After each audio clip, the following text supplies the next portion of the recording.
Only in America would a black woman think she's worth $700 million. Zhao Ming's laughter sliced through the room, the translation smooth enough for the foreign investors to snicker along. He leaned back in his silk chair, smirking toward Naomi Ellison as if she were decoration, not the architect of the empire he was begging to merge with. "Our servant looks tense," he added in Mandarin, the phrase "Hey Nu Yongren, black servant," rolling off his tongue with lazy cruelty. What he didn't know was that Naomi understood every word. Her expression never changed. They thought they were laughing at a powerless woman, but none of them realized she was seconds away from ending a $700 million deal that would bury them all. Before we go any further, comment where in the world you are watching from and make sure to subscribe, because tomorrow's story is one you don't want to miss. The sleek private jet cut through clouds as Dr. Naomi Ellison studied the merger documents for the 100th time. Her reading glasses perched on her nose as she flipped through the pages, each one representing a piece of the $700 million deal with Zhao Industries. The cabin lights cast a warm glow across the polished table, highlighting her perfectly pressed navy suit and the slight furrow in her brow. "Dr. Ellison," Kiana Brooks called from the seat across from her, "you've been at those papers for 6 hours straight. Maybe it's time for a break?" Naomi looked up, her dark eyes sharp despite the long flight. "You know what my mother always said about breaks, Kiana?" She straightened the papers with practiced precision. "Predators hunt the moment you blink." Kiana nodded, understanding in her eyes. At 28, she'd already seen enough of corporate America to know the truth in those words. "Your mother sounds like a wise woman." Cleaning other people's houses taught her more about power than any MBA program could. Naomi's fingers traced the edge of the contract. She saw how the powerful act when they think no one's watching. The jet began its descent into Beijing Capital International Airport. Through the window, the sprawling city emerged from beneath the clouds, a maze of modern skyscrapers and ancient traditions. Naomi slipped the documents into her leather briefcase, each movement deliberate and controlled. "Their heir apparent will be meeting us," Kiana said, checking her tablet. "Zhao Ming, Harvard MBA, took over their international division 3 years ago." "And what's not in the official bio?" Naomi asked, though she already knew the answer. 3 harassment complaints buried by Daddy's lawyers, 2 ex-wives who signed NDAs, and a reputation for, Kiana paused, choosing her words carefully, traditional views about leadership. Naomi's lip curved slightly. Traditional. That's a polite way of saying he doesn't think women should run companies, especially not black women. The jet touched down smoothly, taxiing to a private terminal where a small welcoming party waited on the tarmac. Through the window, Naomi spotted the cameras first, local press, all carefully selected by Zhao Industries' PR team. Then she saw him, Zhao Ming, standing front and center in a suit that probably cost more than most people's cars. "Game face," Naomi murmured, rising from her seat. She checked her reflection in a compact mirror, ensuring every hair was in place, her makeup flawless. In this world, perfection wasn't vanity, it was armor. The cabin door opened, and Beijing's autumn air rushed in. Naomi descended the stairs with practiced grace, Kiana 2 steps behind her. Camera shutters clicked rapidly, recording every moment of the American CEO's arrival. Zhao Ming stepped forward, his smile too wide, too practiced. He was handsome in that polished way of men born to wealth, every feature arranged to project authority without earning it. He extended his hand, and Naomi took it. His grip lingered too long, fingers pressing into her skin with subtle dominance. "Dr. Ellison," he said, his English perfect from years at American schools.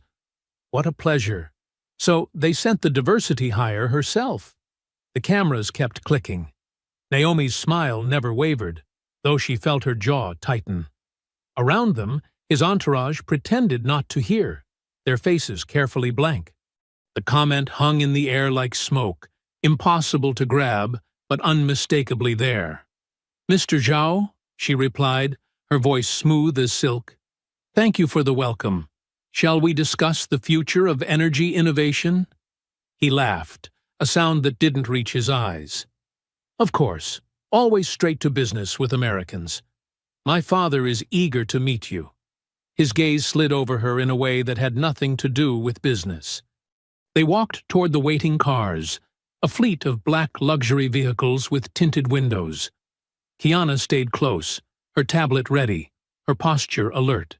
She'd seen that look in Ming's eyes, too. In the back of the lead car, Naomi finally allowed herself to move her hand, carefully wiping it against a tissue. The scent of his cologne, too strong, too assertive, clung to her skin like a warning. "Did you get that on record?" she asked Kiana quietly. "Audio and video," Kiana confirmed, her voice barely above a whisper. "Though they'll probably say it was a translation issue. They always do." Naomi watched the Beijing streets blur past the window. Modern buildings reached for the sky, their glass surfaces reflecting a city racing toward the future. But some things remained stubbornly in the past. "One wrong word from him," she whispered, more to herself than to Kiana, "and this deal dies." The tissue in her hand crumpled slightly, the only outward sign of the steel beneath her composed exterior. She'd faced men like Zhao Ming before, men who saw her position as an affront to the natural order, who thought her success must be a gift rather than earned. Men who believed power was their birthright, but they never seemed to learn. Power wasn't inherited. It was built, decision by decision, sacrifice by sacrifice. And Naomi Ellison had built herself into someone who could shake the foundations of empires with a single word. The car glided to a stop outside Zhao Industries' headquarters, a towering testament to wealth and influence. As Naomi gathered her briefcase, she caught her reflection in the tinted window. Her mother's voice echoed in her mind, "Baby, sometimes the best revenge is letting them think they've won. Right until the moment they lose everything." The marble floors of Zhao Industries' headquarters echoed with each step, as Naomi followed Ming through corridors that screamed old money. Everything gleamed, the walls, the floors, even the anxious faces of assistants who bowed as they passed. Their footsteps created a steady rhythm against the stone, like a countdown to something inevitable. "Our history spans 3 generations," Ming announced, gesturing to a wall lined with portraits. Each frame contained the same basic image: stern-faced men in dark suits, their expressions carved from the same stone as the building itself. "My grandfather started with a single coal mine. Now we power half of Asia." Naomi studied each portrait, noting the progression of wealth in their suits, the growing confidence in their poses. "Impressive legacy," she said, her voice neutral.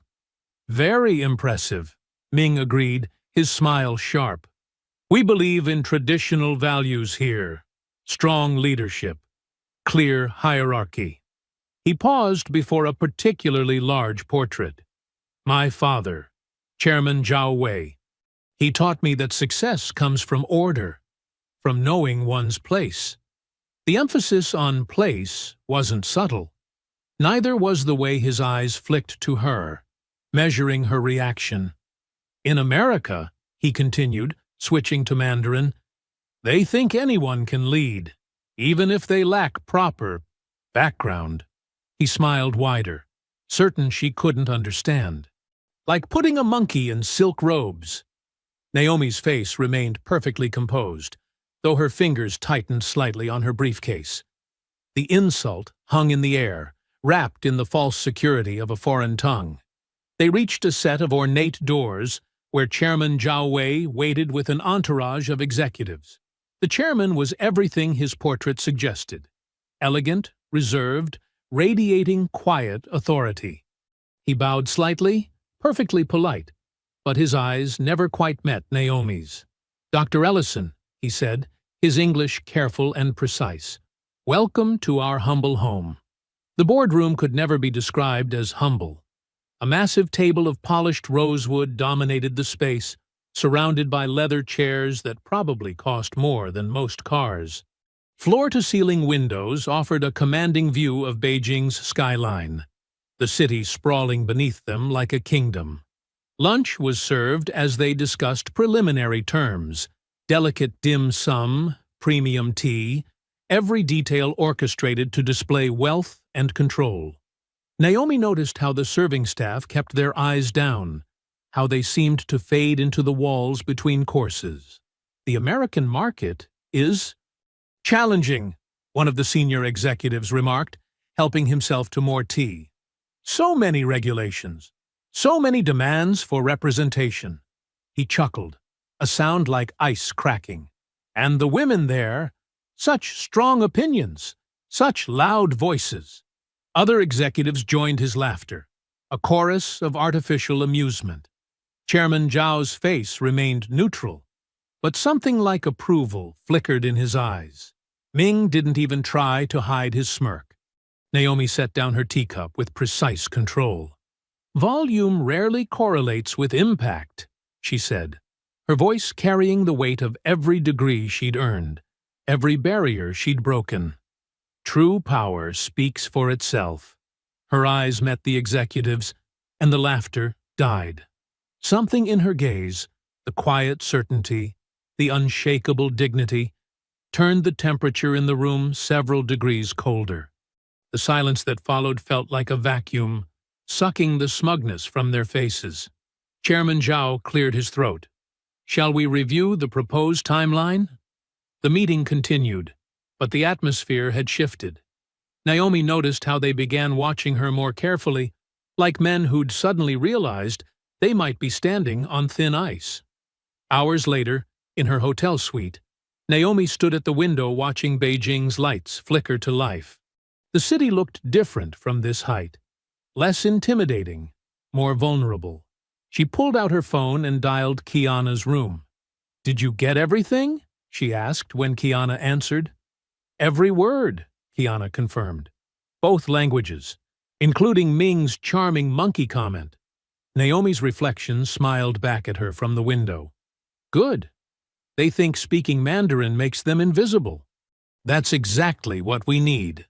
"The chairman's more careful than his son," Kiana observed, "but that comment about loud women shows exactly what they think of us."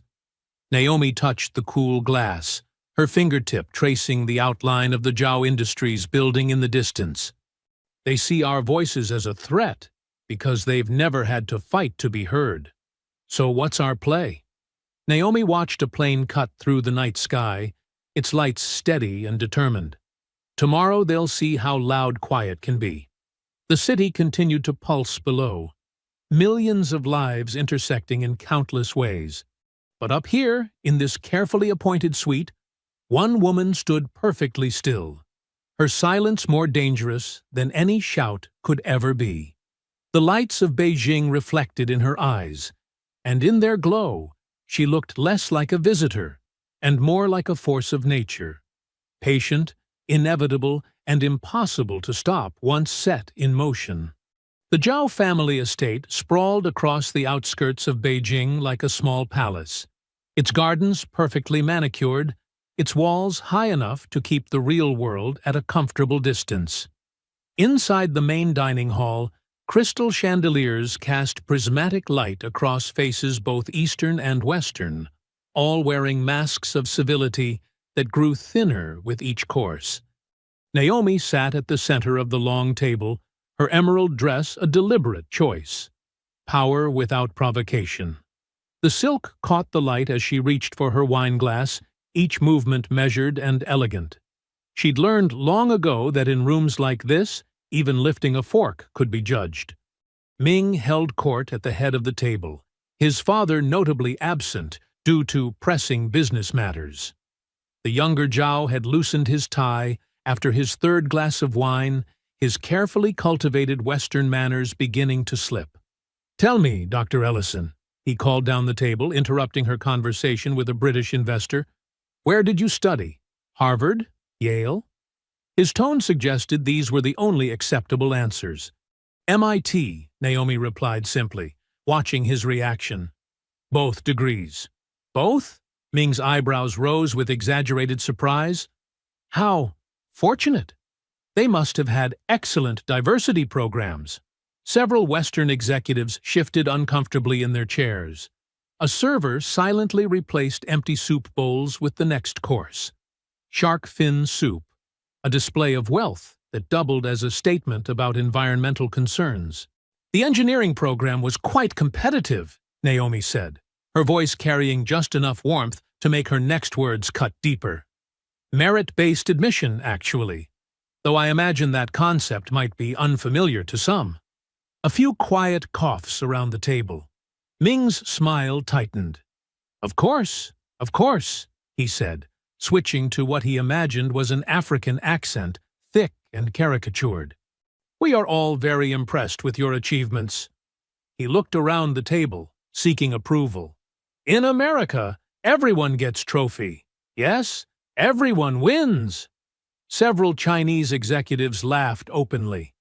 The Western investors managed nervous chuckles, their eyes darting between Ming and Naomi, measuring the distance between social discomfort and business necessity.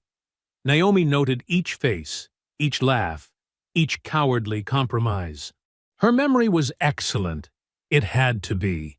Growing up where forgetting who stood with you and who stood against you could break you. The soup arrived in elegant bowls, steam rising like spirits seeking escape. Naomi watched the fins float in the broth, endangered species served with silver spoons. More symbols, more statements. You know, Ming continued, emboldened by the previous laughter. My father worried about this partnership. He said American companies lack discipline, proper respect for hierarchy. He gestured with his wine glass. But I told him, sometimes we must adapt to new ways, yes? Even if they are... He paused, searching for the word unexpected. Progress often is, Naomi replied, her tone so perfectly pleasant it could cut glass. Like sharks, we must keep moving forward, or die. The soup suddenly seemed less appetizing to several guests. A gentle chime broke the tension. Naomi's phone set discreetly beside her plate. She glanced at the screen, then stood with fluid grace. Please, excuse me, she said. I need to take this call. As she turned to leave, Ming leaned toward his closest companions, switching to Mandarin with the casual confidence of someone certain they couldn't be understood. Hey Nu Yong Ren, he said, the slur rolling off his tongue. Black servant. Laughter rippled around the table, starting with the Chinese executives and spreading uncertainly to some of the Western guests. The kind of laughter that comes from wanting to belong, from fear of being excluded from power's inner circle. Naomi's step faltered for just a moment. In that pause, time seemed to crystallize. She could feel her heartbeat, steady and strong, each pulse a reminder of every moment like this one, every smile she'd maintained while swallowing rage, every lesson her mother had taught her about dignity being armor. The chandelier light caught her earrings as she resumed walking, each step precise, unhurried. The laughter followed her to the door, but it couldn't touch her. She'd learned long ago that true power isn't in the ability to hurt others. It's in the ability to walk away, gathering their mistakes like ammunition, waiting for the perfect moment to show them exactly who they'd underestimated. The dining room door closed behind her with a soft click that somehow seemed louder than all the laughter combined. In the hallway, surrounded by ancient Chinese artifacts worth millions, Naomi stood perfectly still. She didn't clench her fists or let her face show anything but perfect composure. Instead, she took one deep breath, then another, each one fueling the fire of determination that had carried her from a small house in Atlanta to this moment. The phone in her hand hadn't actually rung. It was a tool, like everything else. The dress, the smile, even this strategic retreat. Each piece carefully chosen, each moment choreographed toward an end they couldn't yet see.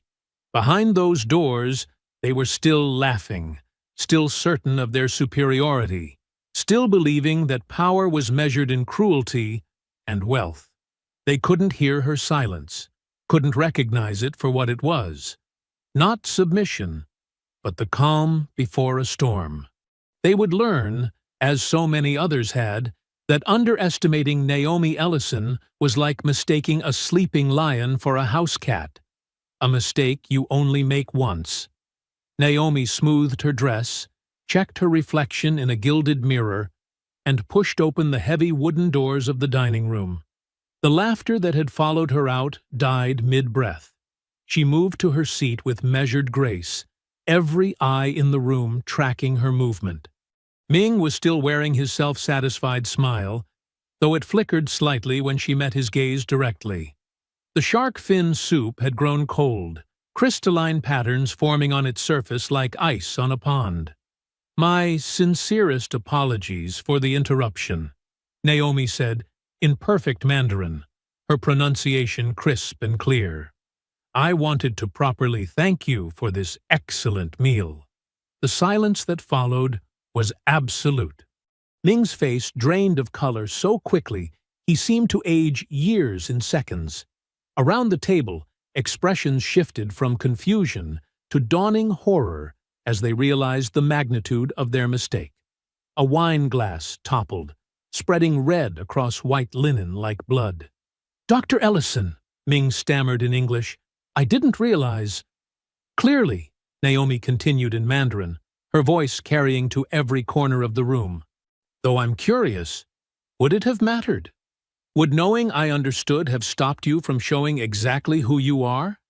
She stood slowly, placing her napkin beside her plate with deliberate care. "I spent 2 years at Shanghai University's graduate program. My Mandarin professor said I had a gift for subtle tones." Her smile was razor-sharp. "For catching nuances others might miss." The Western executives were shifting in their seats, reading the room's tension even without understanding the words. The Chinese executives sat frozen, their earlier laughter trapped in their throats.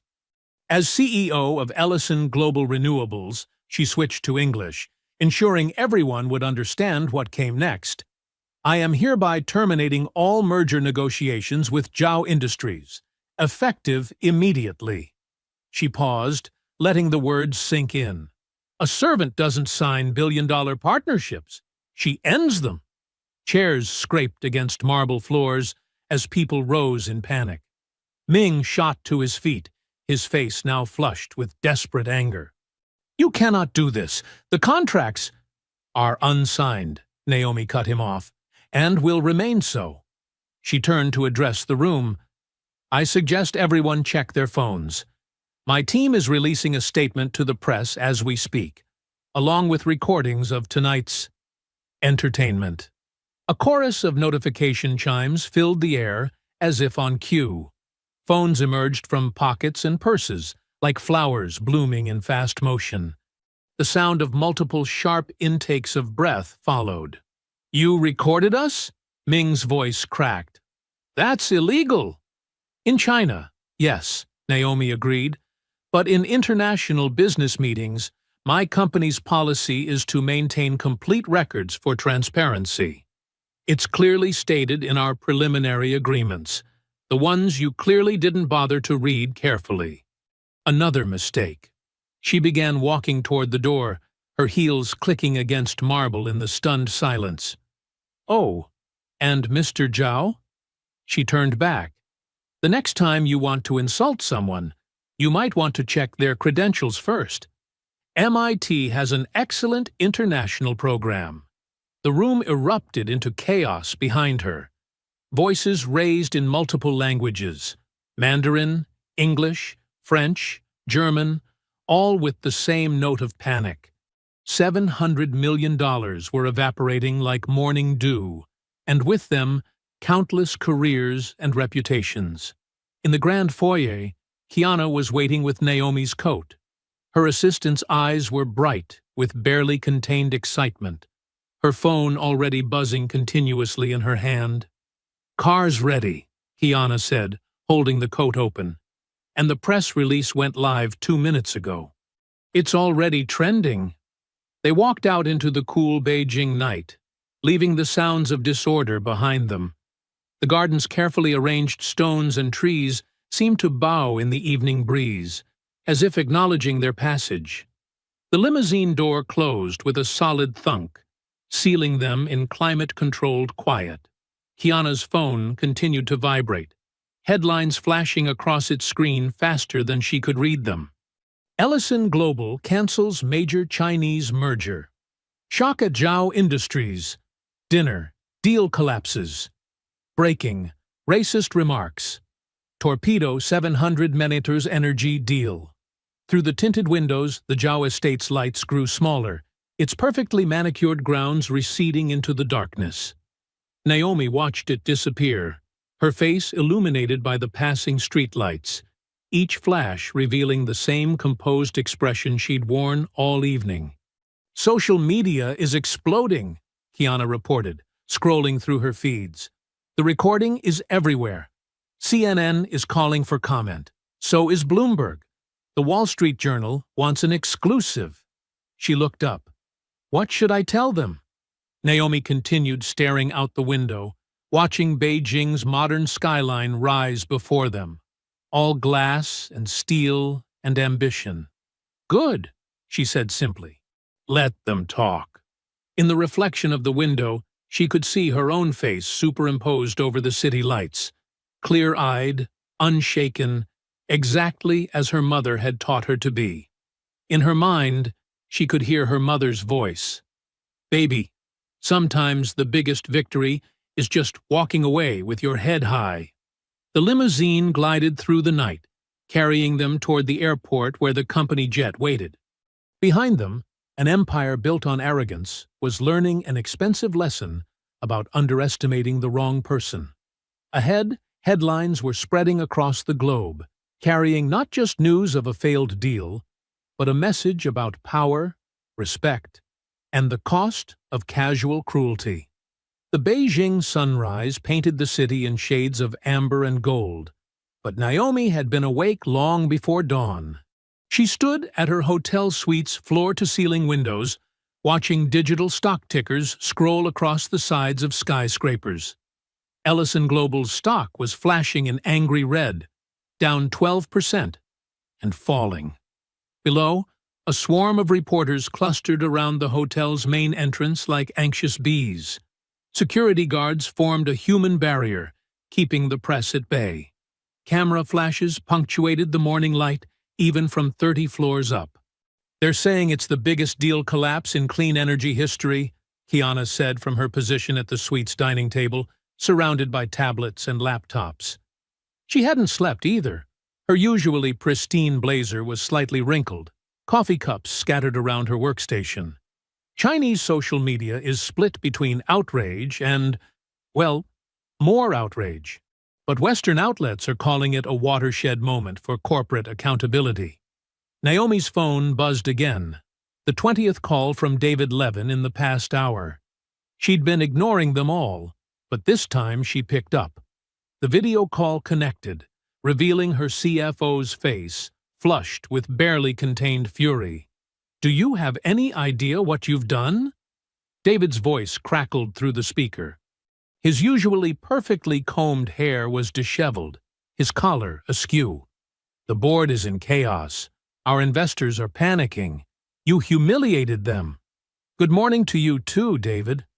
Naomi's tone was winter cold. "I trust you've seen the recording?"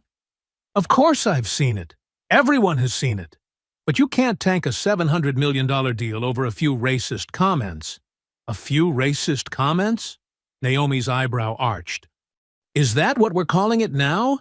And here I thought you were the one who taught me about protecting shareholder value through reputation management." David's face reddened further. "This isn't about reputation. This is about—" He stopped, seeming to catch himself. "Look, we can still salvage this. Ming's father is willing to meet. We can renegotiate. Interesting timing for that suggestion, Naomi cut in. Speaking of negotiations, would you care to explain why new patent transfer clauses appeared in the contract overnight? The ones that weren't in the version I reviewed on the flight? David blinked rapidly, his hand reaching up to adjust his tie. There must be some mistake, perhaps a translation error. In a contract drafted by our own legal team? Naomi's voice was dangerously soft. Try again, David. I'll have to check with legal. But Naomi, please, just focus on the bigger picture here. The board meeting is in 4 hours, and they're going to want answers. Oh, they'll get answers. Naomi ended the call mid-sentence, turning to Kiana. What did you find? Kiana's fingers flew across her keyboard, pulling up a complex web of financial diagrams. It took all night, but I found it. The new patent clauses? They're connected to a series of shell companies registered in the Cayman Islands. She highlighted a particular node in the network. This one was established 3 weeks ago, right after our first meeting with Zhao Industries. And guess who's listed as the beneficial owner? Ming, Naomi said, not a question. Through 6 layers of corporate veils. But yes. Kiana pulled up another document. The clauses would have given them backdoor access to our core solar panel technology. They could have replicated our entire production line within 6 months. Naomi moved to stand behind Kiana, studying the diagrams. Years of experience reading financial structures let her see the theft attempt hidden in the legitimate-looking paperwork. It was elegant in its complexity, she had to admit. If she hadn't caught Ming's insult, if she hadn't killed the deal, they weren't just trying to partner with us, she said quietly. They were planning to gut us. Take our technology, replicate it cheaper, and push us out of the Asian market entirely. She straightened up, smoothing her jacket. And someone on our side helped them set it up. David?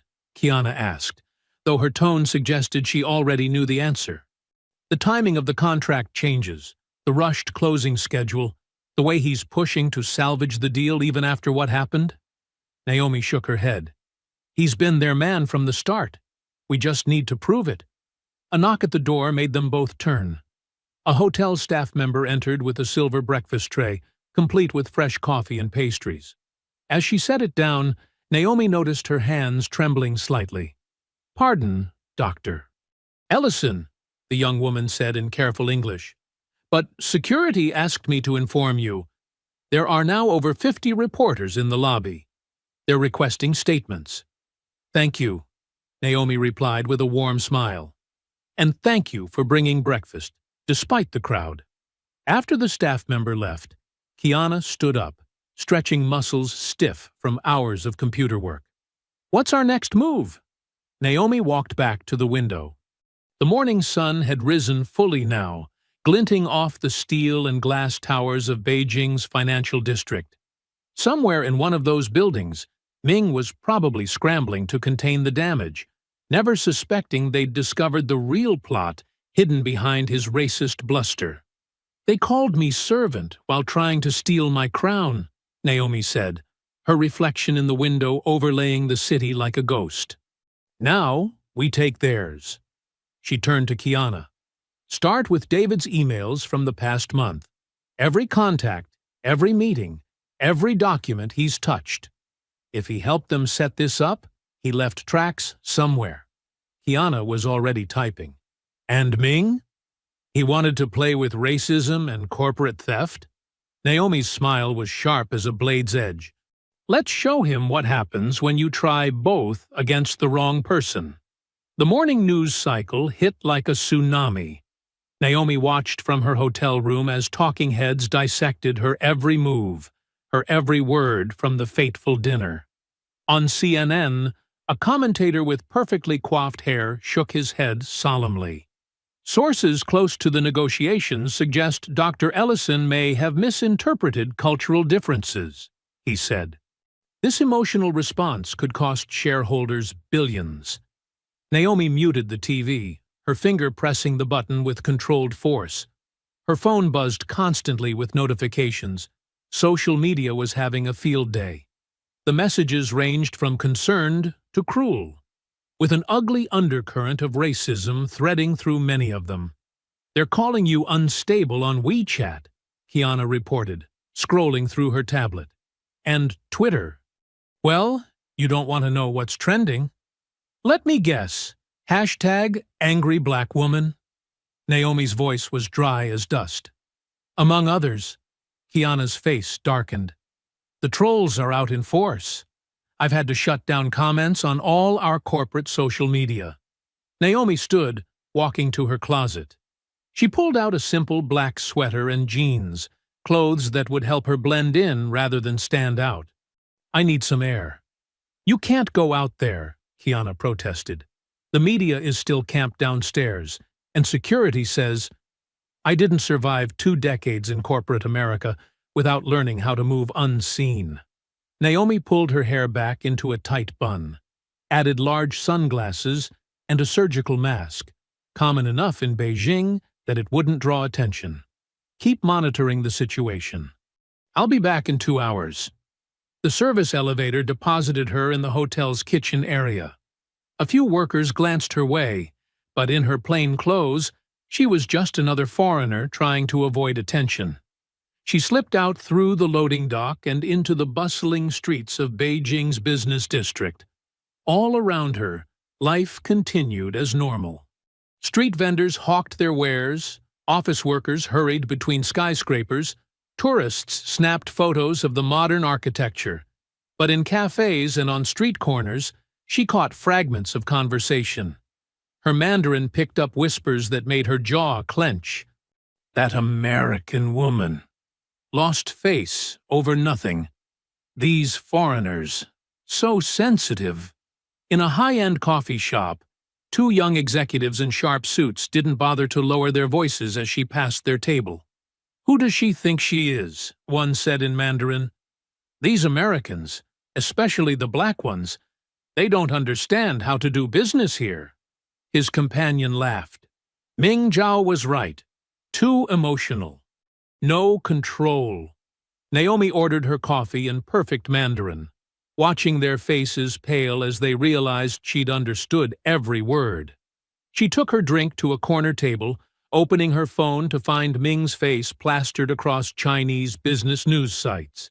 His official statement was a masterpiece of subtle condescension. "While we respect Dr.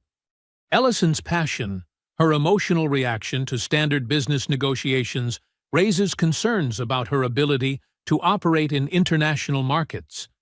We remain open to dialogue once cooler heads prevail." The translation didn't capture all the nuances.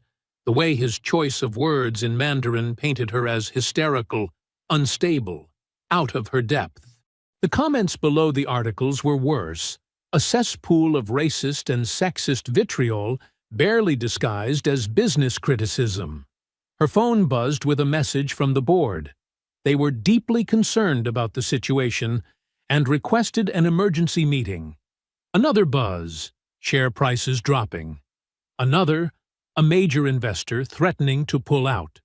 Naomi walked back to the hotel through darkening streets, watching her own face flash on digital billboards between advertisements. The story had legs now, spinning beyond her control. In the space of 24 hours, she'd gone from respected CEO to cautionary tale. The hotel lobby was mercifully clear of reporters when she returned, though she could see them still camped outside the main entrance. She took the service elevator again, her mind already mapping out strategies for the board meeting. The corridor to her suite was empty and quiet. Too quiet. Her security training kicked in before her conscious mind registered what was wrong. She slowed her steps, scanning for any sign of disturbance. There, a shadow under her door that shouldn't be there. A piece of paper slid through while she was out. Naomi approached cautiously, her hand sliding into her purse, where a small but powerful stun gun lay hidden.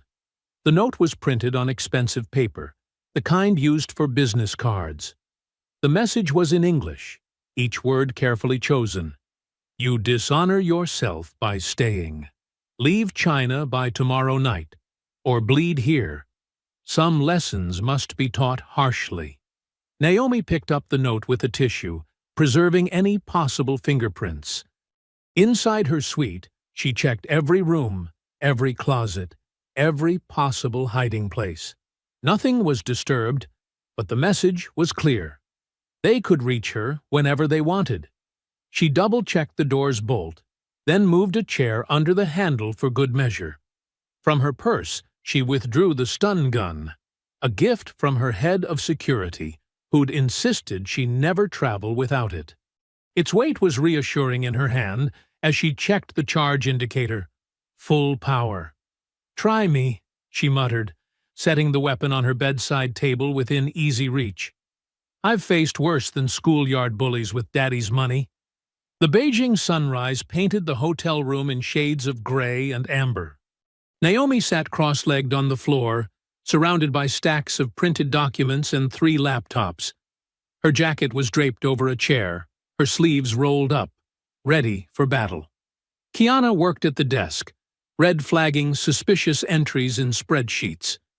Dark circles under her eyes betrayed a sleepless night, but her fingers flew over the keyboard with precision. Liang Chen, their translator and tech consultant, sat on the couch with his own laptop, his normally neat hair disheveled from running his hands through it in frustration. "Another shell company," Kiana announced, marking a cell in red. "This one registered in the Cayman Islands last year. Huge cash transfers, no clear business purpose." Naomi nodded, scanning a document recovered from Zhao Industries' backup servers.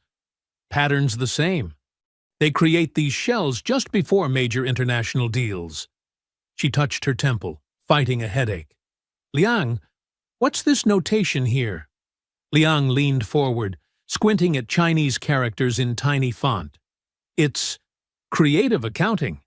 They're marking bribes as consulting fees to local officials." He pulled at his collar, clearly uncomfortable. "These amounts are significant." "Track them," Naomi ordered, passing him a USB drive. "Every yuan, every recipient." The room fell into focused silence, broken only by keyboard clicks and the rustle of papers. Outside, the city was fully awake, car horns and construction noise filtering through the windows. But up here, in their makeshift war room, they were archaeologists unearthing corruption one layer at a time. "Got something big," Kiana said after an hour. "Factory inspection reports from their solar panel plant in Xinjiang." "The numbers don't add up."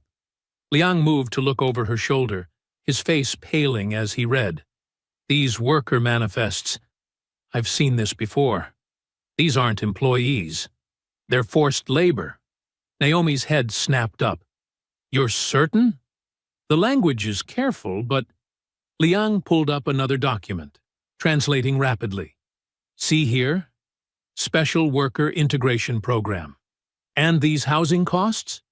Far below market rate because they're prison barracks." "Jesus," Kiana whispered. "Download everything," Naomi ordered. "Every report, every memo, every email chain that mentions those facilities." She stood, pacing the room. No wonder they buried these files so deep. Liang's fingers hesitated over his keyboard. "Dr. Ellison, this kind of information—" He swallowed hard. "People disappear for less. If they trace these breaches back to us—" "They already threatened me once," Naomi said, touching the note in her pocket. "But this isn't about me anymore." She moved to the window, looking out at the sprawling city. How many lives are buried in those spreadsheets? How many families torn apart so Ming can add another zero to his bank account? "We should at least wait for legal counsel," Kiana suggested, though her tone said she already knew the answer. "Our lawyers are probably compromised," Naomi replied. "Remember those patent clauses that appeared overnight? Someone on our side helped them." She turned back to the room, her expression hard. "We trust no one outside this room." Liang stood, running both hands through his hair. "Dr. Ellison, please understand. What you're considering, it won't just hurt Zhao Industries. This could embarrass powerful people, trigger international investigations. He met her eyes. This information can get you killed. Naomi walked to him, her voice softening, but her resolve unchanged. So can silence, Liang. Every day we wait, more lives are destroyed. She touched his shoulder. But I won't force you to stay. You can walk away right now. No questions asked. He looked at the door, then at his laptop screen where damning numbers scrolled past. After a long moment, he sat back down. My father taught me that true honor means standing up to powerful men, not bowing to them. His fingers returned to the keyboard. I'm staying. Me too, Kiana said firmly. All in. They worked through the morning, building their case document by document, fake environmental impact studies, backdated safety certifications, bribes disguised as charitable donations. Every discovery revealed new layers of corruption, a cancer eating at the heart of Zhao's empire.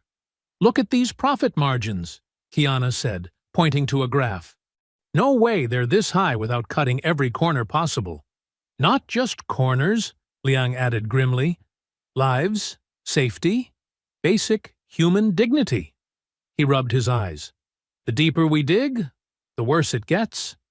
Naomi studied a series of photos showing factory conditions. We need more than documents. Witnesses, insider testimony. She turned to Liang. Any chance your contacts might... A sharp tap on glass made them all freeze. Across the street, sunlight flashed off a camera lens. A man in a black suit stood in an office window, photographing their room with a long-range camera. Down! Naomi ordered. They dropped to the floor as she crawled to the window, keeping low. The man was already gone, leaving only empty windows reflecting morning light. Close the curtains, she told Kiana. Liang, start encrypting everything we have. Triple protection. She pulled out her phone, typing rapidly. They're watching us now. We need to move fast. The heavy curtains slid shut, plunging the room into artificial twilight. In the dim light, their laptops glowed like campfires, casting shadows on tense faces as they raced to secure their findings before the storm broke. The digital clock on the nightstand blinked 2:00 a.m. in harsh red numbers. Naomi sat at the desk in her hotel room, reviewing security footage Kiana had pulled from Zhao Industries' servers. Her eyes burned from staring at the screen, but she couldn't sleep. Not with what they'd discovered. A soft click cut through the silence. Naomi's head snapped up. That wasn't the normal settling of the building. Her hand moved toward her purse, where the stun gun waited. The door burst open with a crack of splintering wood. 3 men in black masks rushed in, moving with military precision. The first one lunged for her before she could reach her purse. Naomi grabbed the desk lamp and swung hard. It connected with a satisfying crunch. The man stumbled back, cursing in Mandarin. She kicked the desk chair at the second attacker, buying precious seconds. The third man cornered her by the coffee maker. Without thinking, Naomi grabbed the pot of water she'd been heating for tea and flung the scalding liquid at his face. His scream pierced the air as he clawed at his mask. Glass shattered as they knocked over the side table. Naomi's bare feet crunched on the fragments, but adrenaline dulled the pain. She ducked a wild punch, years of kickboxing classes taking over. Her elbow found a solar plexus. Someone's nose met her knee. The door connecting to Kiana's room burst open. Her assistant charged in, wielding a wooden chair like a battering ram. She slammed it into the back of the man grappling with Naomi. "Run!" Naomi shouted, grabbing Kiana's arm. They bolted for the hallway, leaving the men tangled in furniture and cursing. Their bare feet slapped against cold tile as they sprinted for the stairwell. Behind them, heavy footsteps and angry shouts echoed off the walls. Naomi's heart hammered against her ribs. The fire exit felt miles away. They hit the stairwell at full speed, taking the steps two at a time. The metal door clanged shut behind them just as the fire alarm began to shriek. Red emergency lights cast everything in a hellish glow. "Keep going!" Naomi gasped as Kiana stumbled on the 10th floor. Their pursuers were gaining. She could hear them above, their boots thundering on the metal stairs. They burst out of the stairwell on the 4th floor, racing down a service corridor. A cleaning cart provided cover as they caught their breath. "Back entrance," Kiana panted, pointing. "Through the kitchen." Naomi nodded, her lungs burning. They moved as quietly as they could, bare feet silent on the industrial carpet. Behind them, the fire alarm continued its deafening wail. They made it to the kitchen just as voices shouted in Mandarin from the stairwell. The cold tile against their feet was almost welcome after the rough carpet had scraped their soles raw. "There!" One of the men spotted them through the kitchen window. Naomi grabbed a pot from the drying rack and hurled it at the window. The crash bought them precious seconds as they darted between steel counters and hanging utensils. They reached the loading dock just as police sirens began wailing in the distance. The night air hit them like a slap, raising goosebumps on their arms. They didn't stop running until they reached the busy street 2 blocks away. Only then did Naomi realize she was shaking. Her silk pajamas were torn and spattered with coffee. Blood trickled from cuts on her feet. Kiana didn't look much better, her t-shirt ripped at the shoulder, hair wild around her face. "Are you okay?" Naomi asked, grabbing Kiana's shoulders. "Yeah," Kiana nodded, still breathing hard. "You?" "I'll live." Naomi tried to steady her trembling hands. "We need to get somewhere safe. They'll be watching my backup hotel." "My cousin has an apartment in the University District," Kiana said. "She's out of town this week." They found a taxi willing to take them despite their disheveled state. As they drove through the pre-dawn streets, Naomi's phone buzzed with a message from the hotel manager. Police were investigating an apparent robbery attempt. No suspects found. Minimal evidence. "They'll bury this," Naomi said quietly. "Write it off as common criminals." "Those weren't random burglars," Kiana replied. "They moved like professionals." "Ming's men." "Had to be." Naomi's jaw clenched. "He's desperate to stop us from exposing what we found." The sky was beginning to lighten when they returned to the hotel room with police escort. The destruction looked worse in the gray dawn light. Overturned furniture, shattered glass, papers scattered like fallen leaves. Blood drops stained the carpet where Naomi's knee had connected with someone's face. She pulled out her phone, hands still trembling slightly, and began photographing everything. The broken door, the lamp she'd used as a weapon, the coffee stains on the wall. Each image was evidence of how far Ming would go to protect his secrets. "They drew first blood," Naomi whispered, lowering her phone. The words tasted like iron in her mouth, like the promise of retribution. The room fell silent except for the click of her camera phone. Morning sun crept through the windows, painting the wreckage in shades of gold and shadow. Each photo was another piece of ammunition in a war that had just turned deadly serious. The private jet hummed steadily as it carried them away from Beijing. Naomi stared out the window, watching China's coastline fade into a distant smudge. Her body ached from the attack, cuts and bruises hidden beneath a crisp business suit. 2 armed security guards sat near the cockpit, a new addition she'd never needed before. Kiana dozed fitfully in the seat across from her, dark circles under her eyes betraying their sleepless nights. They'd barely rested since fleeing to her cousin's apartment, spending hours documenting everything and arranging secure transport home. "Ms. Brooks," Naomi said softly, touching her assistant's arm. "We're almost home." Kiana startled awake, instantly alert. "Any word from the office?" "David's called 4 times. Says it's urgent we meet as soon as we land." Naomi's voice was careful, measured. "He's very concerned about our safety." "Too concerned," Kiana muttered, rubbing her eyes. Where was that concern when we were actually in danger? Naomi nodded slowly. Something had been nagging at her about the attack, a detail just out of reach. She closed her eyes, replaying that violent night. The masks, the precision, the way they'd known exactly when to strike. The jet touched down in Atlanta under heavy gray skies. A corporate car waited on the tarmac, more security visible in the terminal. Naomi felt the weight of eyes on her as they walked through the airport, whispers following in their wake. The attack hadn't made international news, but rumors spread fast in business circles. Ellison Global's headquarters loomed ahead, glass and steel reaching toward storm clouds. Naomi straightened her spine, ignoring the protest of bruised ribs.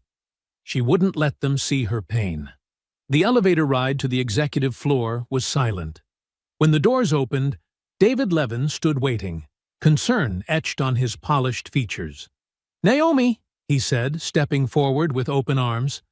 "Thank God you're safe." "When we heard about the attack—" She stepped past his attempted embrace, noting how his smile flickered. "Save the theatrics, David. We have work to do." His pressed suit and perfect hair seemed suddenly artificial to her. A costume rather than clothing. He followed them into her office, launching into a prepared speech. "The board is concerned about market stability," he said, pacing. "Ming's team is pushing a narrative about cultural misunderstanding. If we apologize, smooth things over." "Smooth things over?" Naomi's voice could have frozen flame. "They tried to kill us." "We don't know it was them," David said quickly. "Local police say it was probably opportunistic criminals." "Criminals who knew exactly when we'd be reviewing sensitive documents?" Kiana cut in. "Who moved like trained fighters?" David's hand went to his tie, adjusting it nervously. The motion made his sleeve ride up slightly, and Naomi's breath caught. There, partly hidden by his watch, was a healing scratch, red and recent. Memory clicked into place like a key turning in a lock. The golden cufflink she'd found in the wreckage of her hotel room. The same custom design she'd seen David wearing at last month's board meeting. Her mind raced through the implications, each revelation more damning than the last. "You're right," Naomi said, keeping her voice steady through sheer will. "We need to handle this carefully. Give me the weekend to review our options." Relief flooded David's face. He hadn't noticed her staring at his wrist. "That's exactly what I was hoping you'd say. We can draft a statement, maybe arrange a private meeting with Ming." "Monday," she cut him off. "We'll discuss everything Monday." After he left, Kiana turned to her. "You saw something." His wrist. Naomi's hands clenched the edge of her desk. "And I remember something else now. During the attack, one of them hesitated when I swung the lamp, pulled back instead of following through. Like he didn't actually want to hurt me." Understanding dawned on Kiana's face. "You think David was there? In Beijing?" "I think David's been playing both sides for a while." Naomi opened her laptop, fingers flying across the keys. "Those patent changes didn't happen by accident. The attack wasn't just about stopping us from exposing Zhao's corruption.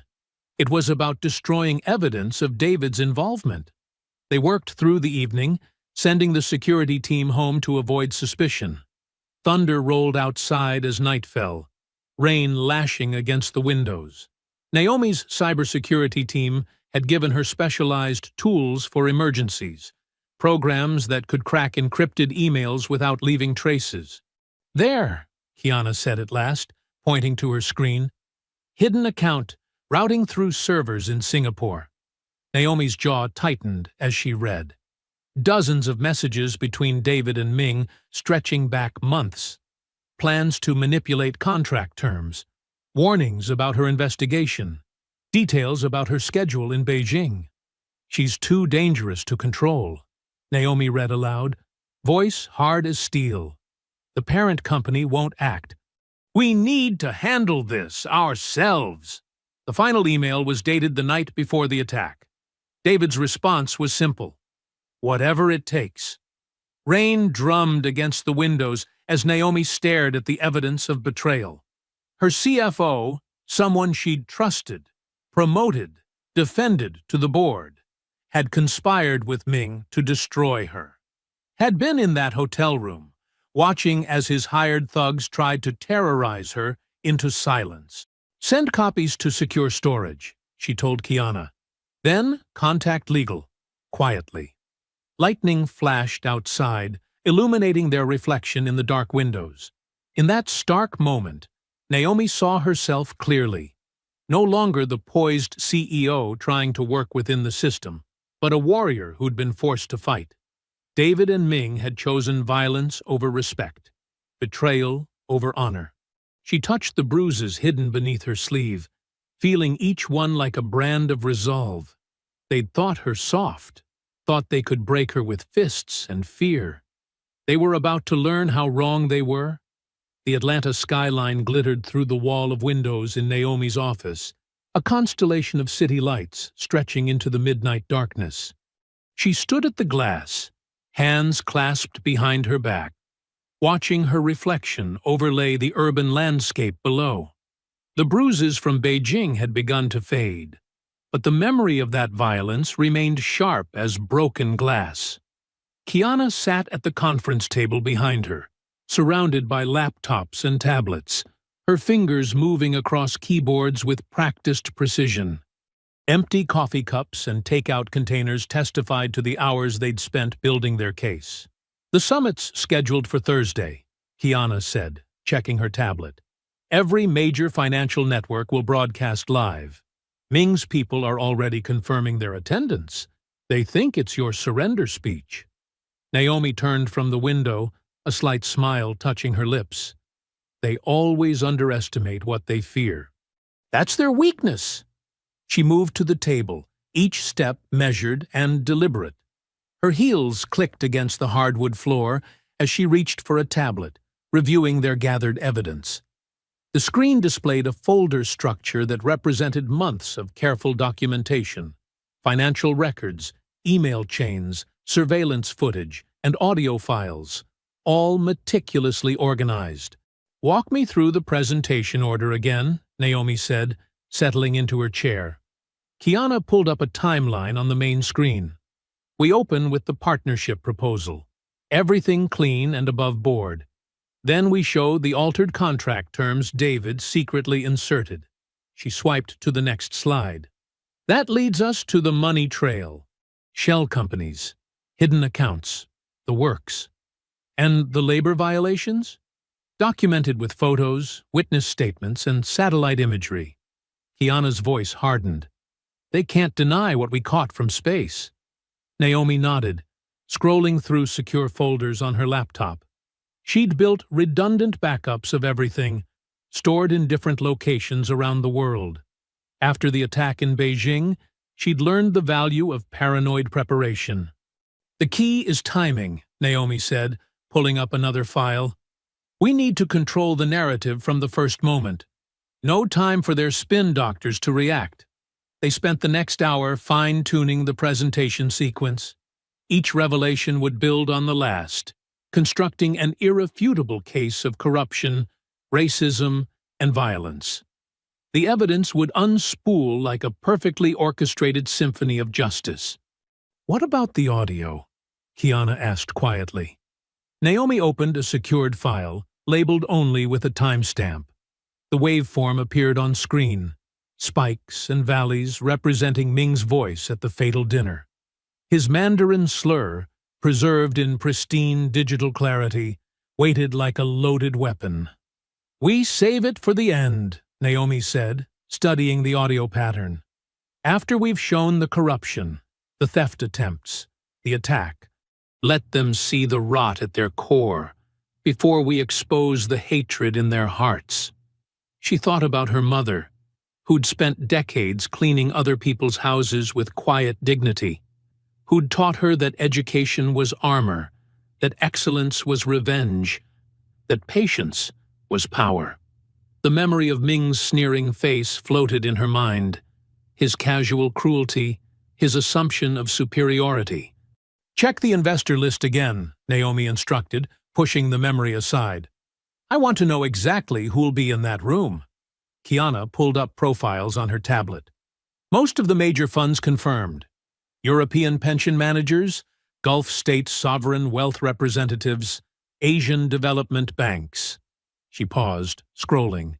Even the Chinese State Investment Corporation. Good. Naomi stood, walking to a whiteboard covered in flowcharts and connections. They need to see this isn't about East versus West. It's about right versus wrong. Truth versus lies. They spent another hour pressure testing their strategy, examining every possible counter-argument or technical glitch. Naomi had learned long ago that excellence required obsessive attention to detail. No one ever gave her the benefit of the doubt. She had to be perfect. Server redundancy? She asked, reviewing their checklist. Triple backup, Kiana confirmed. If they try to cut the feed, we have instant failovers ready.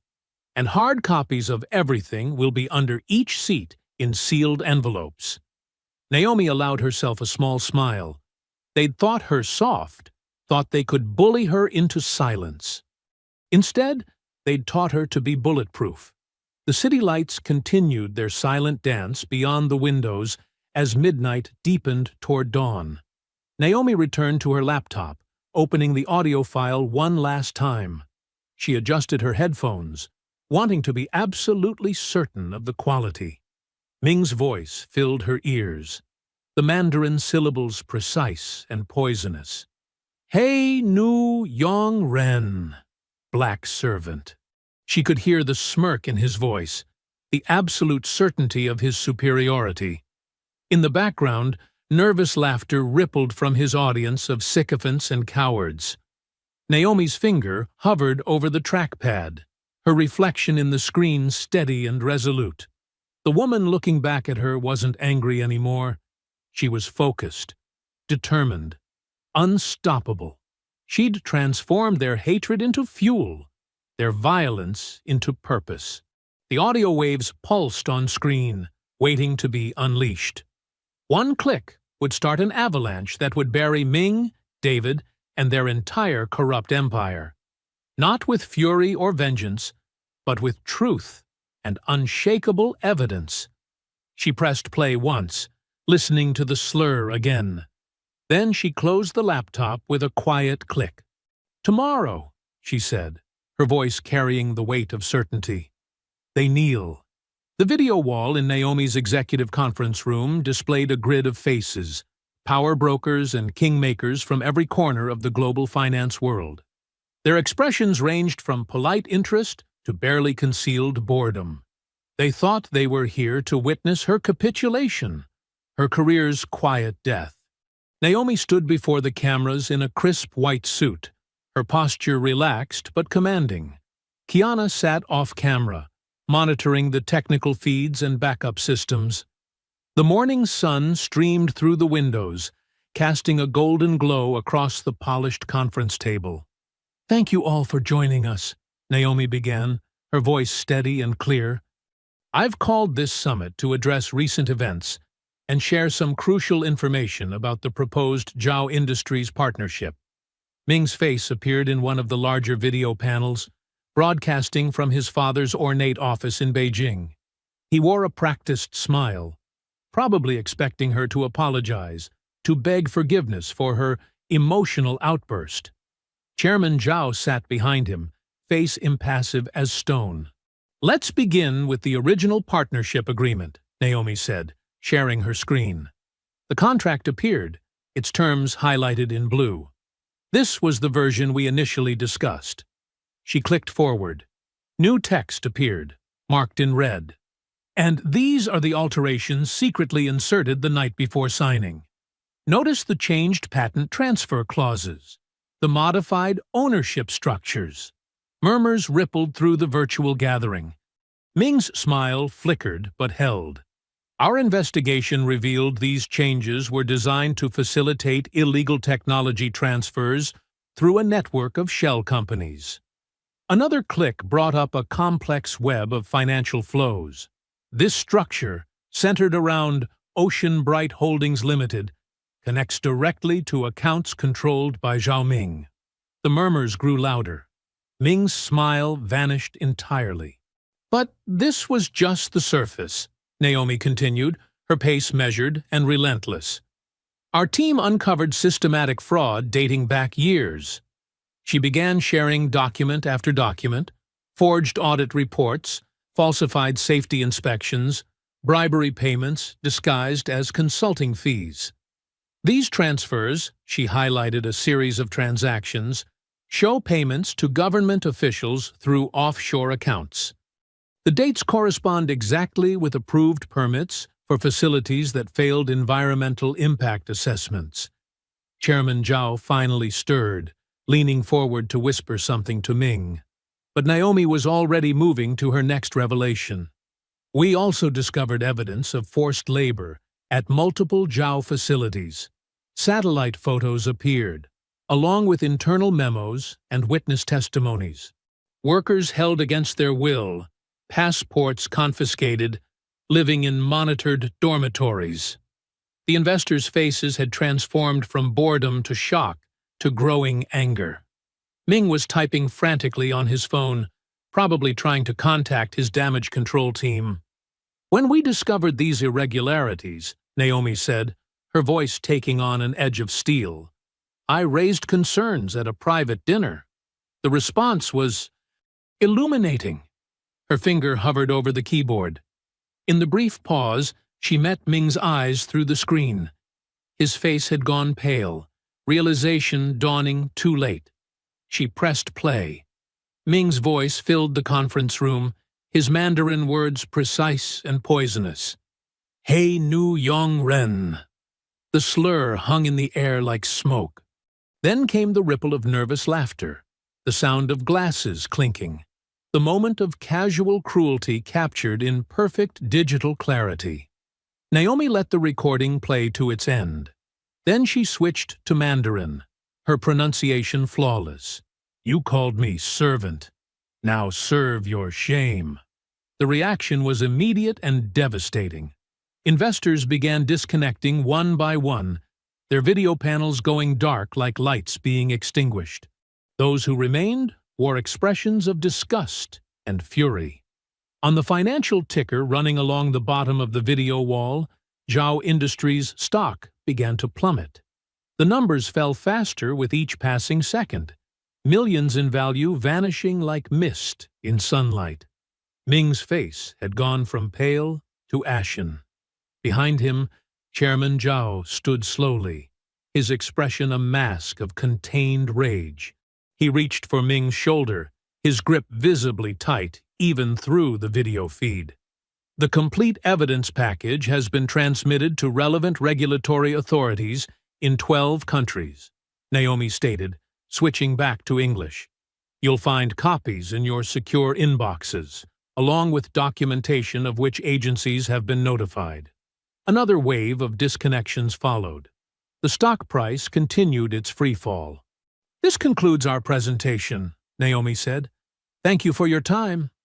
She reached for the disconnect button, pausing for one final moment to meet Ming's devastated gaze. In his eyes, she saw the ruins of his empire, the ashes of his arrogance. Then she pressed the button, and his face vanished into digital darkness. The room fell silent, except for the soft hum of electronics. Naomi stood motionless for a moment, feeling the weight of what she'd just accomplished settling around her shoulders. Years of corruption exposed, decades of privilege shattered, all with the simple power of truth. She drew in a deep breath, then released it, slowly. That's one empire gone, she whispered. Kiana began shutting down the systems, closing laptops and powering down screens. The morning sun still streamed through the windows, but it felt different now, cleaner somehow, as if the light itself had been purified by what had just transpired. The stock ticker continued its relentless descent, marking the destruction of billions in market value. But for Naomi, the numbers were secondary.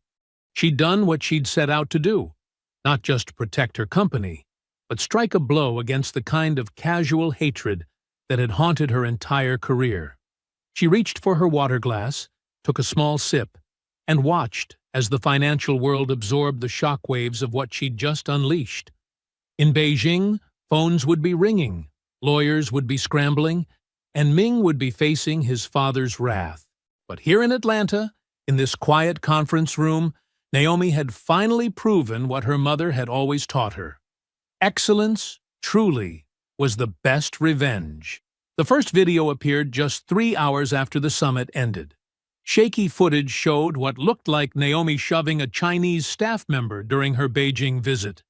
By noon, dozens more had surfaced, all grainy, all misleading, all carefully edited to paint her as volatile and aggressive.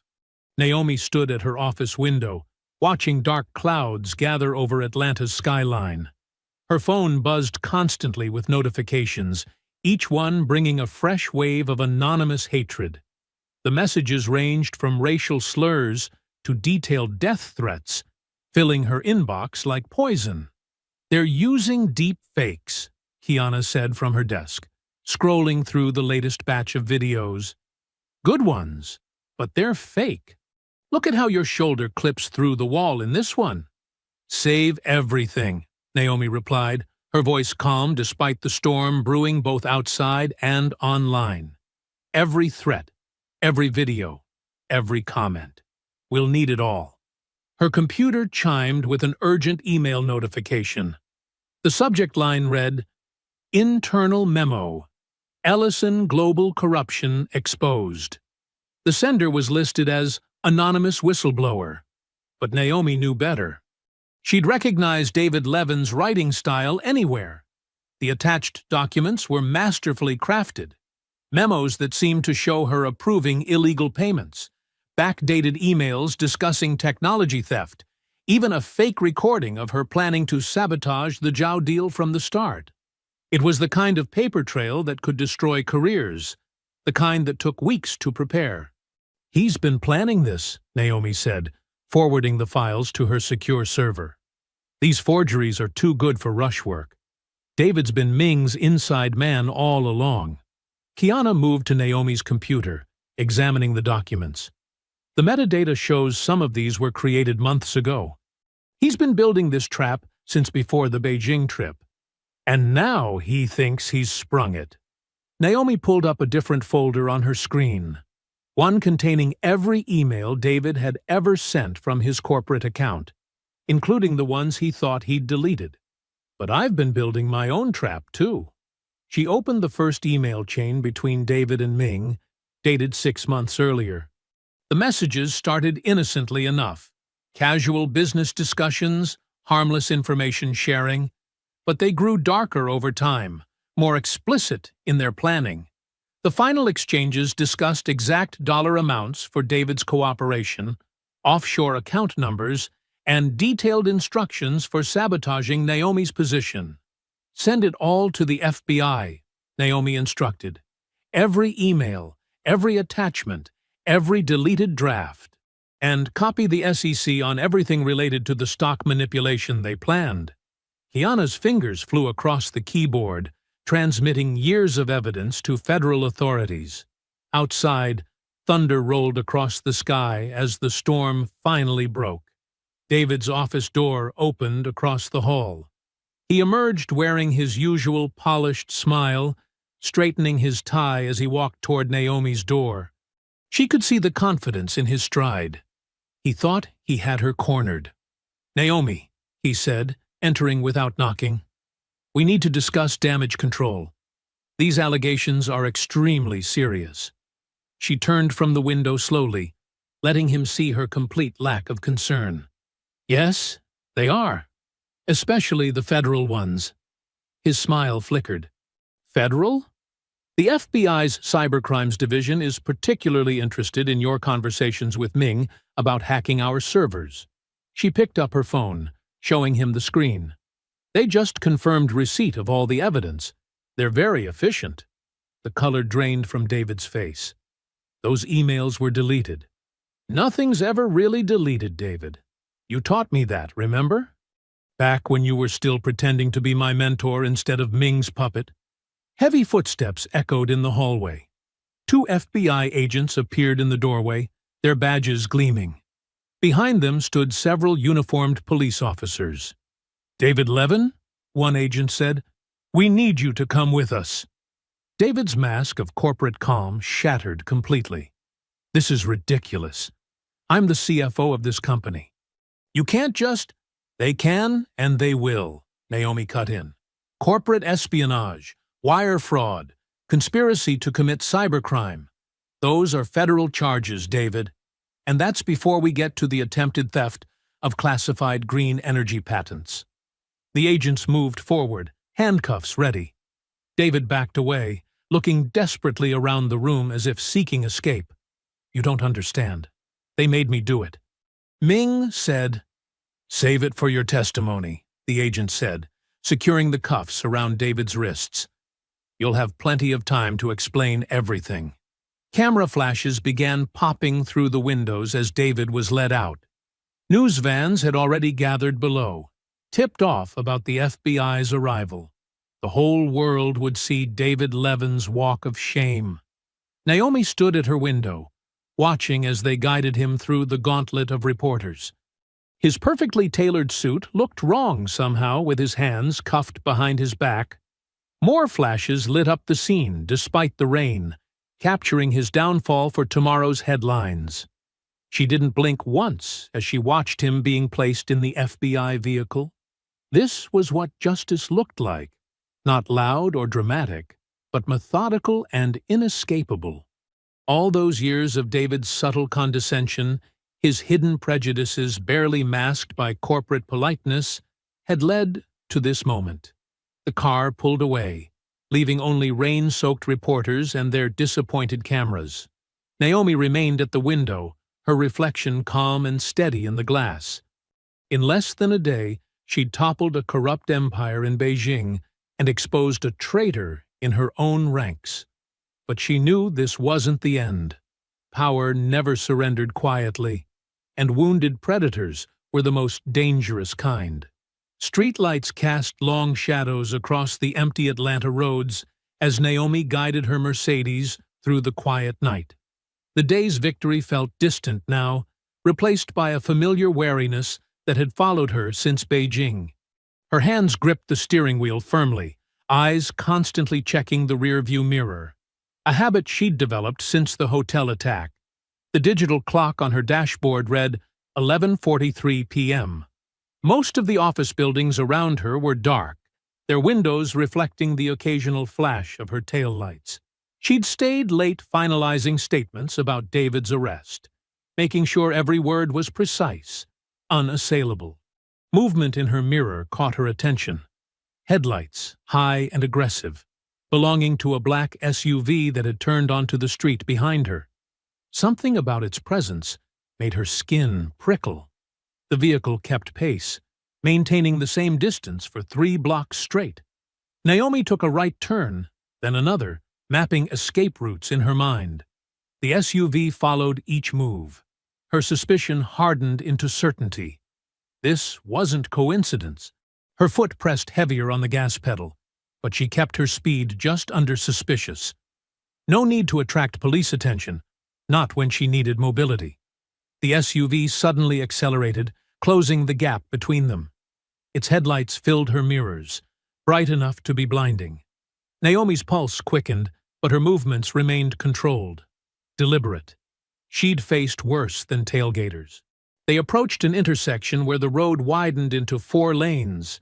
The SUV swerved into the left lane, pulling alongside her. Naomi caught a glimpse of dark figures inside, faces hidden in shadow. The vehicle surged forward, cutting sharply across her path. Tires screeched as Naomi hit the brakes. Her Mercedes skidded, stopping inches from the SUV's rear bumper.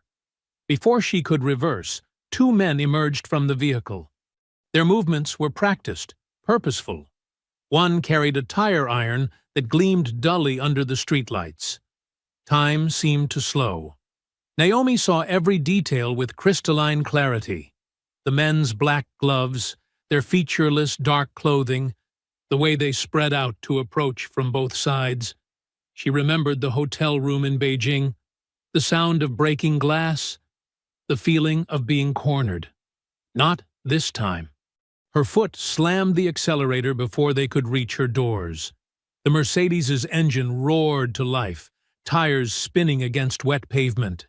She yanked the wheel hard, aiming for the narrow gap between the SUV and the curb. Metal screamed against metal as her car scraped past their bumper. The impact sent her vehicle into a spin. Naomi turned into it, using the momentum to whip her car around 180 degrees.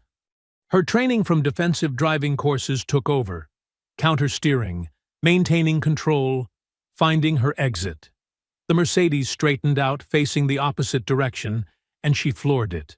In her rearview mirror, she saw the men scrambling back to their vehicle. Their SUV's front bumper hung loose, damaged from the collision. She took a sharp turn down a residential side street, then another, weaving through the quiet neighborhood until she was certain she'd lost them. Her hands didn't shake as she pulled out her phone and dialed Kiana's number. The call connected after 2 rings. "They're still trying to finish it," Naomi said without preamble, her voice steady despite the adrenaline coursing through her system. "Black SUV, 2 men, armed. Just tried to run me off Peachtree." "I'm calling the police," Kiana replied immediately. "Where are you now?" "Safe, heading to the Midtown precinct." Naomi checked her mirrors again. Clear streets behind her. "Have our security team sweep my house before I go back. And get me the traffic camera footage from the last 20 minutes around Peachtree and 14th. She ended the call and drove directly to the police station. Officers were waiting outside when she arrived, Kiana's call having alerted them. They photographed the damage to her car, silver paint scraped along the passenger's side, dents in the rear quarter panel where she'd hit the SUV. Detective Sarah Martinez took her statement in an interview room that smelled of old coffee. Naomi recounted every detail with precise clarity, her voice never wavering. The detective's pen scratched across her notepad, recording times, descriptions, sequence of events. "You're remarkably calm for someone who just survived an attempted assault," Martinez observed, studying Naomi's face. "Panic doesn't solve problems," Naomi replied. "Neither does fear. I need this documented so we can prove pattern and intent when you catch them." The detective nodded slowly. "This connects to the Beijing incident and today's arrest. They're escalating because they're desperate." Naomi met the detective's eyes. "I won't be intimidated into silence.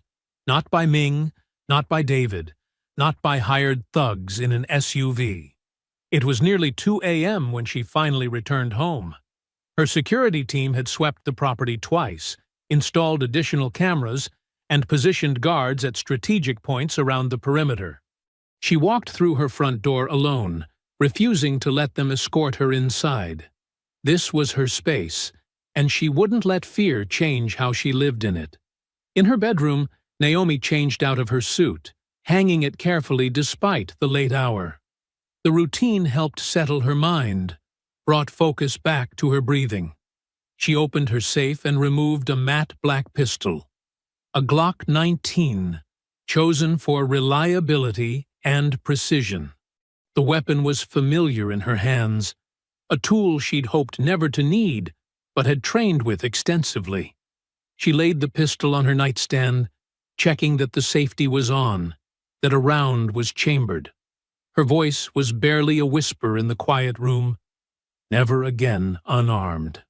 Sunlight streamed through the windows of Naomi's home office as she reviewed a cryptic email that had arrived at 4:27 a.m. The message contained only flight details and a single line. "Ming seeks sanctuary in L.A. Handle with care." The sender's address was a string of numbers, but the digital signature carried traces of official Chinese government protocols. She took a slow sip of her morning coffee, considering the implications. The mighty Zhao Empire was fracturing, and someone high in Beijing's power structure wanted her to know about Ming's desperate move. It wasn't surprising. The Chinese government had always played a long game, and Ming's public humiliation had become an embarrassment they needed to contain. "Kiana," Naomi called to her assistant, who was working at a desk in the adjacent room, "get me Special Agent Thompson at the FBI's Financial Crimes Division." Kiana appeared in the doorway, tablet in hand. "Already done. He's expecting your call in 10 minutes. And that source you asked me to verify? Definitely came through diplomatic channels. Someone's pulling strings in Beijing." Naomi nodded, unsurprised. Ming's father still has enemies from his rise to power. Now they smell blood in the water. She stood and walked to the window, watching her security team patrol the grounds. "What time does his flight land?" "Private jet touches down at LAX at 2:15 p.m. Pacific. He's traveling under an alias, Michael Jiang, but the passport photo matches." The corner of Naomi's mouth twitched upward. "Sloppy. He's running scared."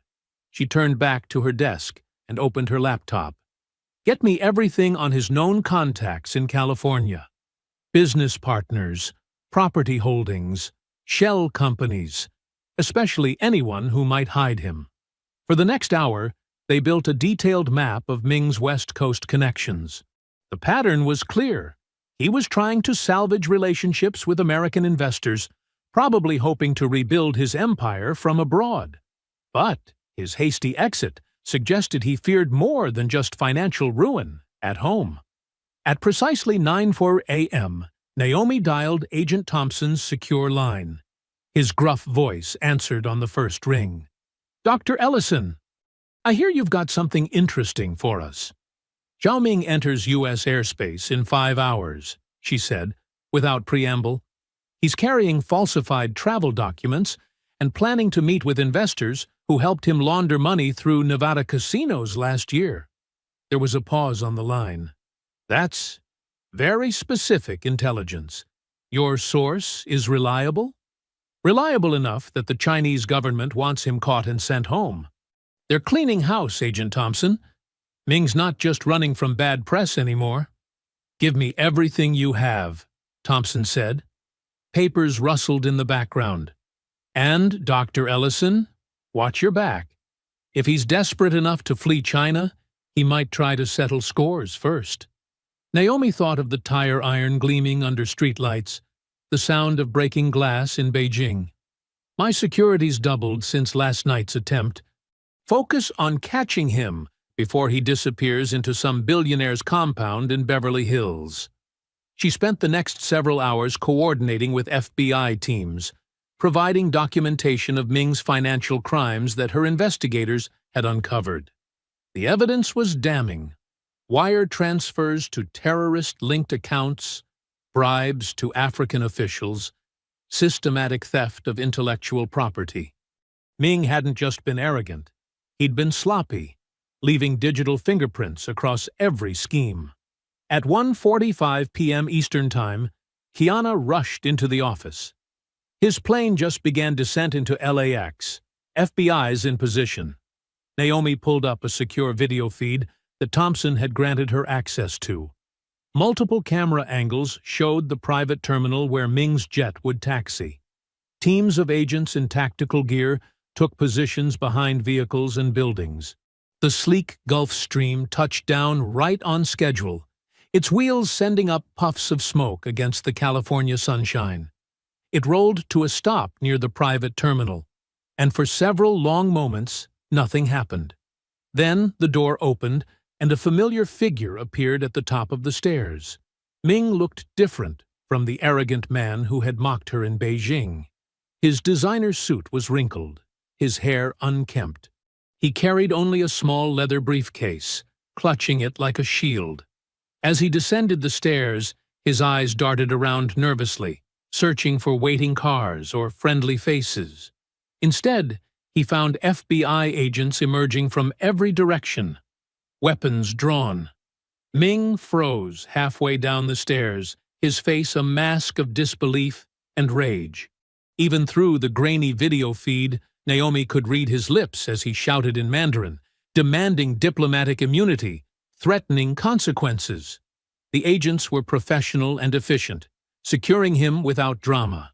One removed the briefcase from his grip, while others cuffed his wrists. Ming's protests grew louder, more desperate, but the microphones picked up Agent Thompson's calm response. "Mr. Zhao, you're being detained for multiple violations of international banking laws. The Chinese government has already approved your immediate deportation." Naomi watched Ming's face as those last words registered. The color drained from his cheeks as he realized the truth. He wasn't being arrested. He was being sent back to face whatever punishment Beijing had prepared for his embarrassment of the state. "Get me the footage from his arrest," she told Kiana. "All angles, highest resolution possible. And find out who else was on that plane with him." "Already pulling it," Kiana replied, fingers flying across her tablet. "Preliminary passenger list shows 2 private security guards and a financial advisor. All 3 are being questioned." Naomi nodded, satisfied. On her screen, agents were leading Ming toward a waiting government vehicle. His shoulders had slumped, the fight draining out of him as the full weight of his situation sank in. Just before they put him in the car, he looked directly into one of the security cameras, as if he knew she would be watching. The Atlanta morning spilled golden light across the polished floors of Ellison Global's headquarters. 6 weeks had passed since Ming's arrest, and the business world was still reeling from the aftershocks. Naomi's heels clicked against marble as she walked through the main lobby, her pace measured and confident. The first person to notice her was a young intern sorting mail. His eyes widened, and he straightened up, hands fumbling with envelopes. Then others looked up from their desks and screens. A slow wave of recognition rippled through the open space. It started with a single pair of hands clapping, then another, until the sound swelled into thunderous applause. Employees emerged from offices and cubicles, their faces bright with admiration and respect. Some had tears in their eyes. Naomi maintained her composure, though her heart swelled. She nodded acknowledgments as she passed, occasionally touching a shoulder or returning a smile. These people had stood by her through the storm, never doubting, never wavering.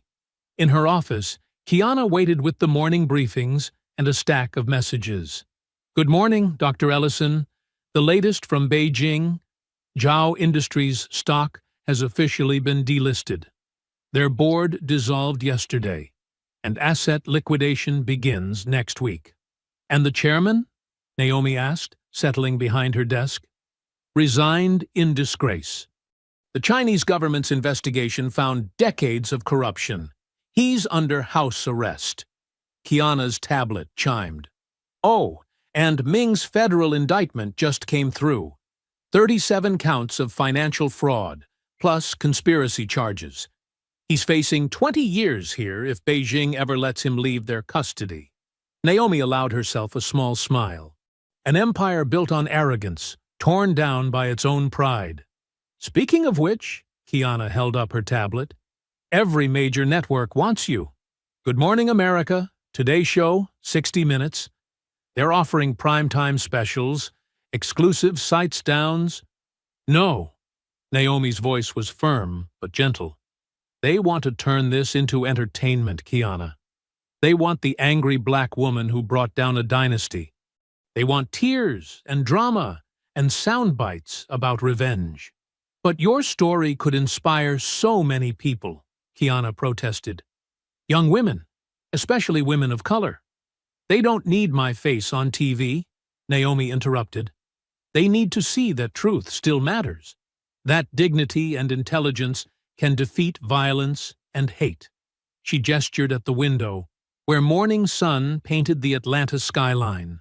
"Let the facts speak for themselves. The stock prices, the criminal charges, the audit reports, that's the story." "Not me." Kiana nodded, understanding. "They wanted spectacle. We gave them truth." "Exactly." Naomi glanced at her watch. "I'm leaving early today. There's somewhere I need to be." The drive to her mother's old neighborhood took 30 minutes. The modest house where she'd grown up looked different now, restored to its original 1960s charm, with fresh paint and manicured flower beds. Naomi had bought it 3 years ago, keeping it as a quiet retreat from corporate life. Inside, afternoon light filtered through lace curtains her mother had hung decades ago. The furniture was mostly new, but certain pieces remained.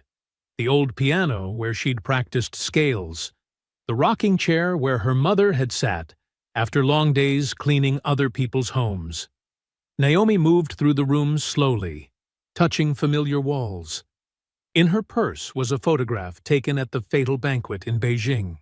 She'd had it printed and framed, a moment captured just before Ming's insult, showing her seated at the head table, spine straight, eyes steady, wearing her mother's pearl necklace. On the mantel stood a black and white photograph of her mother as a young woman, wearing her domestic worker's uniform but radiating quiet dignity. Naomi placed the new frame beside it, the two images spanning generations of struggle and triumph.